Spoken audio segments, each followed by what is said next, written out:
South India Shopping Mall, The Wedding Mantra, Sarikotta Wedding Collection, South India Shopping Mall.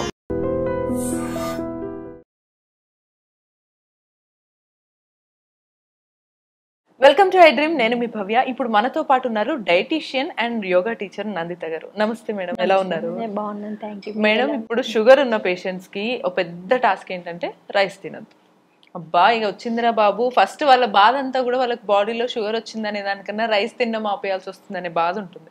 So వాళ్ళు లంచ్లో కానీ డిన్నర్లో కానీ రైస్కి బదులు ఏం తింటే మంచిగా ఉంటుంది, షుగర్ స్పైక్ అవ్వదు, వాళ్ళు ఎనర్జెటిక్గా కూడా ఉండొచ్చు అంటారు. సో మనకి ఎక్స్పెషలీ సౌత్ పార్ట్ లో ఏంటంటే మన సౌత్ ఇండియాలో మనకి రైస్ అలవాటు.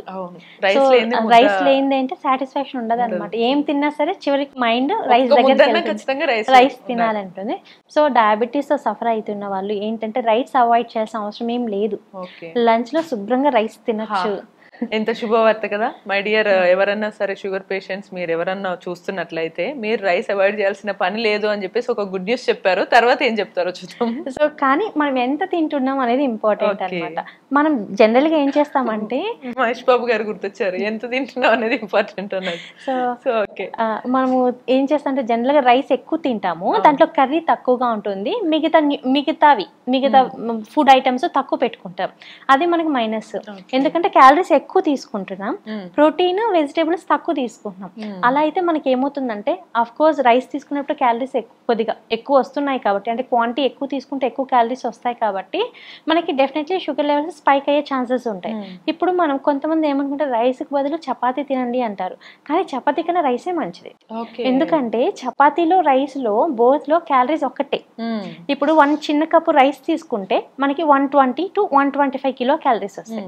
అదే రోటీ మీడియం సైజ్ తీసుకుంటే 80 to 90, అంటే ఒక రోటీ సరిపోదు కాబట్టి 2 రోటీస్ తీసుకుంటాం, అంటే 160 to ఈక్వల్ 200 కిలో క్యాలరీస్ వస్తున్నాయి.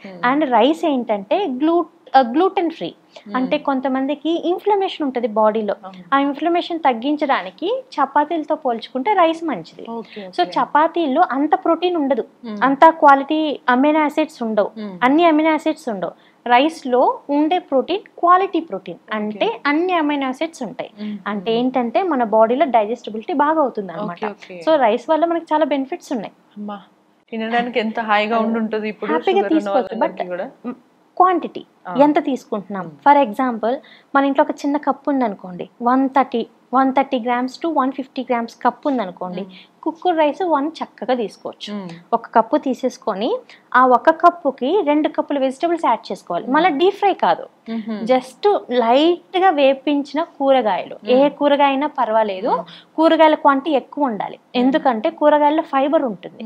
ఫైబర్ తీసుకుంటే గ్లూకోజ్ లెవెల్స్ పెరగవు, అంటే డయాబెటీస్ ఉన్న వాళ్ళని తగ్గించేదానికి ఒక మంత్రం లాగా పనిచేసేదే కూరగాయలు. సో ఆ కూరగాయలు 2 cups తీసుకోవాలన్నమాట. ఇంకొకటి ఏంటంటే పప్పు కానీ నాన్ వెజ్ తినే వాళ్ళు ఒక 80 నుంచి 90 గ్రాముల వరకు చికెన్ కానీ చేపలు కానీ తీసుకోవచ్చు.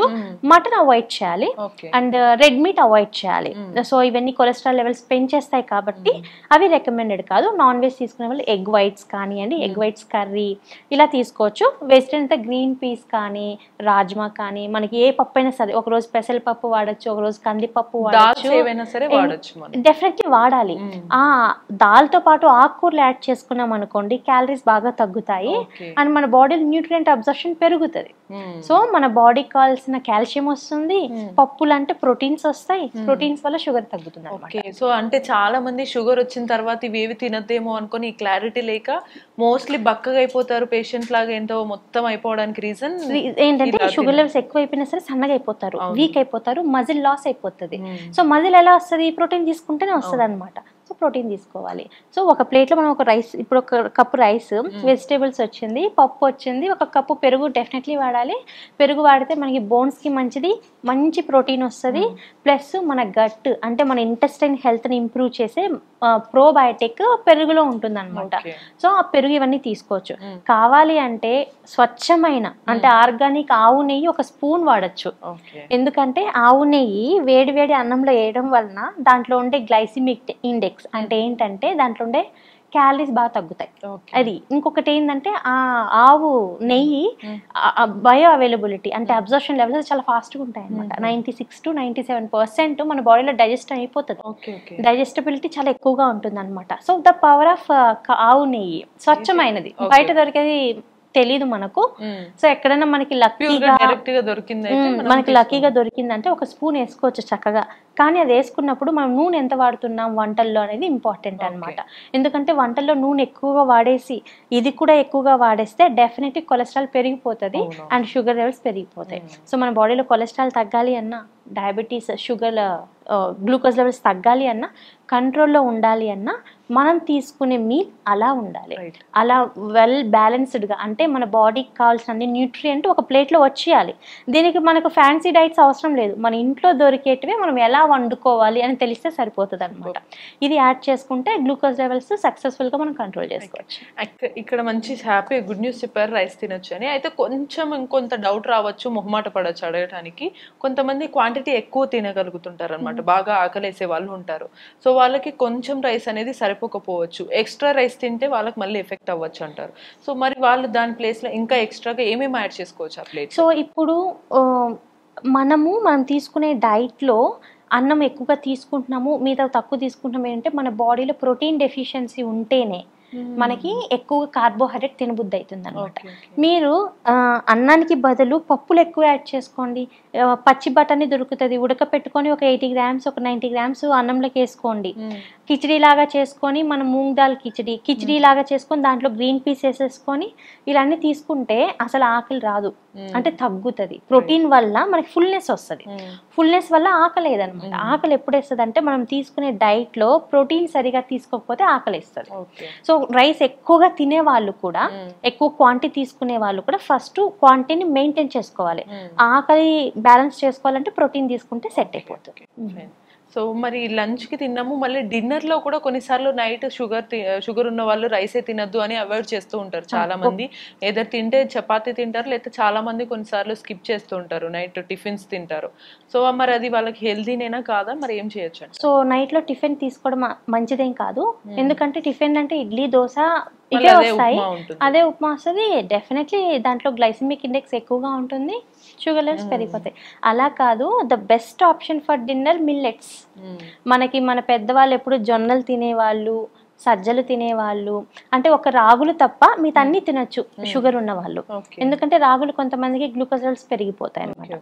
అలా కాకుండా జొన్న సంగటి కానీ, జొన్నల అన్నం కానీ, సజ్జల అన్నం కానీ కిచిడీ లాగా చేసేసుకొని ఒక చిన్న కప్పు 130 to 150 grams వరకు తీసుకొని దాంట్లోకి ఒక 100 grams వెజిటేబుల్స్ యాడ్ చేసేసుకొని మళ్ళీ గ్రీన్ పీస్ కానీ, లేకపోతే కన్నా మూంగ్ దాల్ పెసరపప్పు లాగా కిచిడీ లాగా చేసేసుకొని చక్కగా ఒక ఆకుకూర పెట్టుకొని చక్కగా తీసుకోవచ్చు. ఒక గ్లాస్ బటర్ మిల్క్ తీసుకోవచ్చు. రోజు అన్నం తినేది అలవాటు ఉన్న వాళ్ళకి ఈ కిచిడీ టైప్ ఏవో ఒక మిల్లెట్ వేసుకొని తినడం హాయిగా ఉంటుంది, ప్లస్ టేస్టీగా కూడా ఉంటుంది.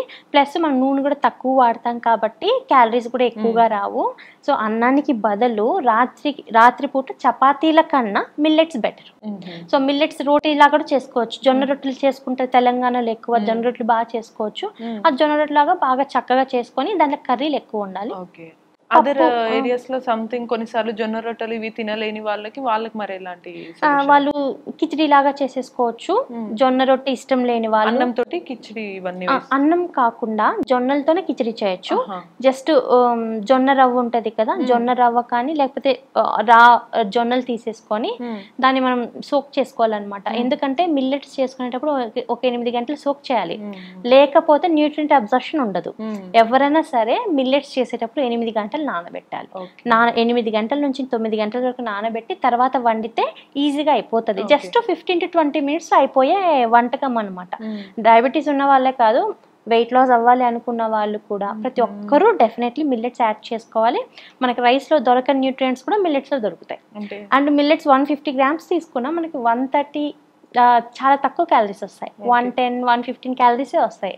అంటే మనము డయాబెటీస్తో ఉన్నప్పుడు క్యాలరీస్ ఎంత తీసుకుంటున్నాం అనేది ఇంపార్టెంట్. ఎక్కువ క్యాలరీస్ తీసుకుంటే గ్లూకోజ్గా కన్వర్ట్ అయిపోతుంది. ఎందుకంటే కార్బోహైడ్రేట్ గ్లూకోజ్ గా కన్వర్ట్ అయిపోతుంది కాబట్టి గ్లూకోజ్ లెవెల్స్ ఫ్లక్చువేట్ అయితే మళ్ళీ షుగర్ లెవెల్స్ అనేవి షుగర్ గ్లూకోజ్ అంటే షుగర్ పెరుగుతుంది తగ్గుతుంది. సో మనం తీసుకునే దాన్ని బట్టి ఉంది. సో మనం తీసుకునే దాంట్లో క్యాలరీస్ తక్కువ ఉన్నాయి అనుకోండి, కొద్దిగా ఎక్కువ తీసుకున్నా మనకి ప్రాబ్లం ఉంది. సింపుల్. అదే జొన్నలు అంటే మీరు అన్నట్టు పొద్దున్నుంచి మార్నింగ్ లేవగానే ఎలాగో టిఫిన్ ఇవి చేసుకుంటున్నప్పుడే నానబెట్టుకొని నైట్ టైం కల్లా వాటిని మంచిగా మిక్సీ కూడా అవసరం లేదు. ఓకే, జొన్నలు అయితే అలాగే మనము ఇది కిచిడీలా చేసేసుకోవచ్చు. టేస్ట్ కూడా బాగుంటది. కుక్కర్ లో పెట్టుకొని తాలింపేసి మనము ఇలా వేసుకొని తాలింపులో వేసుకొని కుక్కర్ లో పెట్టుకొని ఒక 10 to 15 విజిల్స్ రావాలి. అది ఉడకాలంటే కొద్దిగా హార్డ్ ఉంటది. ఉడికిన తర్వాత జస్ట్ ఇంత ఆయిల్ లో మంచిగా ఫ్రై చేసుకొని దాంట్లో పొడులు వేసుకొని మిక్స్ చేసుకొని తింటే దండిగా ఉంటుంది. మనకి కడుపు నిండా కొద్దిగా తిన్న ఫుల్నెస్ వస్తుంది. ప్లస్ గ్యాస్ట్రిక్ ఎసిడిటీ బ్లోటింగ్ బాగా తగ్గి ఫ్యాట్ బర్నింగ్ అవుతుంది. సూపర్. సో ఇలా డిన్నర్ యాడ్ చేసుకోవచ్చు. వెరీ సింపుల్, మన ఇంట్లోనే దొరుకుతాయి. కానీ మనం ఎంత తింటున్నాం, క్వాంటిటీ ఎంత తింటున్నాం అనేది ఇంపార్టెంట్. ఇంకా పీపుల్కి కొద్ది కన్ఫ్యూజన్ ఉంటే వాళ్ళకి దగ్గరలో హాస్పిటల్ ఉన్న డైటీషియన్ని కన్సల్ట్ అయితే ఒక ప్లాన్ రాసి ఇచ్చేస్తారు. ఇంత తినాలి ఇంత తినాలి ఇంత, అలా తిన్నా సరే డయాబెటీస్ హ్యాపీగా తగ్గించుకోవచ్చు. ఇంకో చివరి డౌట్ మేడం, కొన్నిసార్లు నైట్ టైమ్స్ లో కొంతమందికి పాలు తాగే అలవాటు ఉంటుంది, అవి తాగొచ్చా లేదా? పాలు ఒక చిన్న కప్పు తీసుకోవచ్చు, ఒక 100 ml వరకు తీసుకోవచ్చు. దాంట్లో పసుపు కూడా వేసుకోవచ్చు, మంచిగా నిద్ర కూడా వస్తుంది. షుగర్ బెల్లం అవాయిడ్ చేసి, బెల్లం షుగర్ అస్సలు అవాయిడ్ చేయాలి. ఎందుకంటే సింపుల్ షుగర్స్ అంటే ఈజీగా స్పైక్ అయిపోతాయి. అలా కాకుండా ఉత్త పాలల్లో కొద్దిగా పసుపు వేసుకొని, హనీ కూడా తీసుకోకూడదు, మొత్తం అవాయిడ్ చేయాలి.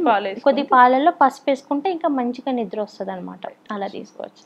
సో మీకు మంచి సూపర్ గుడ్ న్యూస్ ఇచ్చినట్టుగా హాయిగా రైస్ తినొచ్చు అని చెప్పారు షుగర్ ఉన్న పేషెంట్స్కి. సో రైస్తో పాటు ఇంకా ఏ ఐటమ్స్ తినొచ్చు నైట్ అనేది కూడా చెప్పారు కదా. ఇటువంటి మరిన్ని ఇన్ఫర్మేషన్స్ కోసం keep watching a dream. Sir, one life lesson what medicine has taught you. Whatever you can do without expecting.